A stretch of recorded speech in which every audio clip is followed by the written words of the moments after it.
السلام علیکم دوستو انسان اشرف المخلوقات ہے۔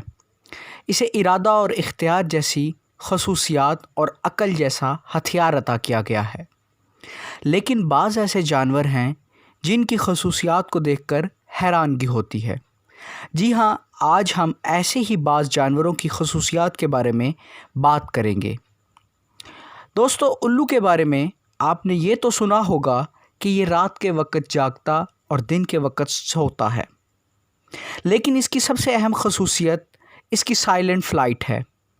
یعنی الو جب اڑان بھرتا ہے تو اس کے پروں سے آواز نہیں آتی، جس کی بدولت وہ خاموشی اور چالاکی سے اپنے شکار پر حملہ کر سکتا ہے۔ یہ خصوصیت دوسرے پرندوں میں نہیں پائی جاتی۔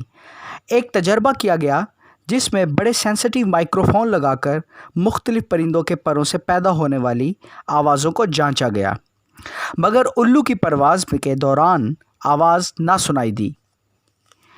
کوئل ایک بہت ہی خوبصورت آواز والا پرندہ ہے۔ آپ اکثر اس کی آواز سے محظوظ ہوتے ہوں گے۔ باغوں میں یہ اکثر چہکتی ہوئی دکھائی دیتی ہے۔ دوسری طرف اسے ہر وقت دوسرے بڑے شکاریوں سے خطرہ رہتا ہے۔ اس خطرے سے نمٹنے کے لیے کوئل اپنے انڈے اپنے دشمن کے گھونسلوں میں دیتی ہے۔ اس طرح سے کوئل اپنے انڈوں کو زیادہ محفوظ بناتی ہے تاکہ کوئل بغیر کسی خطرے کے اپنے انڈوں کو سینچ سکے۔ کوئل کے انڈے اپنے ارتقائی مرحلے دشمن کے گھونسلوں میں ہی تکمیل کرتے ہیں۔ اوٹرز انتہائی معصوم اور پیارا جانور ہے۔ اسے جب بھی شکاریوں کی طرف سے حملہ ہوتا ہے تو وہ اپنے چھوٹے بچوں کو نکال کر شکاری کے سامنے کر دیتا ہے تاکہ شکاری کو اس کے معصوم بچوں کو دیکھ کر اس پر رحم آ جائے۔ کبوتر کسی بھی خطرے یا شکاری کو دیکھ کر آنکھیں بند کر لیتا ہے، جس سے وہ یہ تصور کرتا ہے کہ شاید خطرہ ٹل گیا ہے۔ انسانوں کی طرح کبوتر بھی خود فریبی کا شکار ہو جاتا ہے۔ ڈالفن مچھلی کی ناک میں سونار سسٹم ہوتا ہے جو نیویگیشن کے کام آتا ہے، جس کے ذریعے وہ راستوں کا تعین کرتی ہے اور آنے والے خطروں کو بھانپ لیتی ہے۔ شکاری کو وہ 20 میٹر کے فاصلے سے ہی بھانپ لیتی ہے۔ کوالا بیئر کے فنگر پرنٹس انسانوں جیسے ہی ہوتے ہیں، یعنی انسانوں کے اور کوالا بیئر کے فنگر پرنٹس کے درمیان بہت حد تک مماثلت ہے۔ آسٹریلیا میں بہت سی تحقیقات کے دوران یہ پتہ چلا کہ کوالا بیئرز اور انسانوں کے فنگر پرنٹس بہت حد تک ملتے جلتے ہیں۔ بہت ساری کرمنل انویسٹیگیشنز میں انسانوں کے فنگر پرنٹس سمجھ کر کوالا بیئرز کے فنگر پرنٹس ملے۔ وہ بعد میں تحقیقات پر پتہ چلا کہ وہ انسانوں کے نہیں بلکہ کوالا بیئرز کے فنگر پرنٹس تھے۔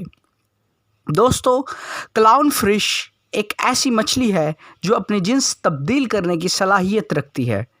جب فیمیل کلاؤن مر جاتی ہیں یا ان کی تعداد کم ہو جاتی ہے تو میل کلاؤن اپنے آپ کو فیمیل کلاؤن میں تبدیل کر لیتے ہیں تاکہ ان کی تعداد کانسٹنٹ رہے۔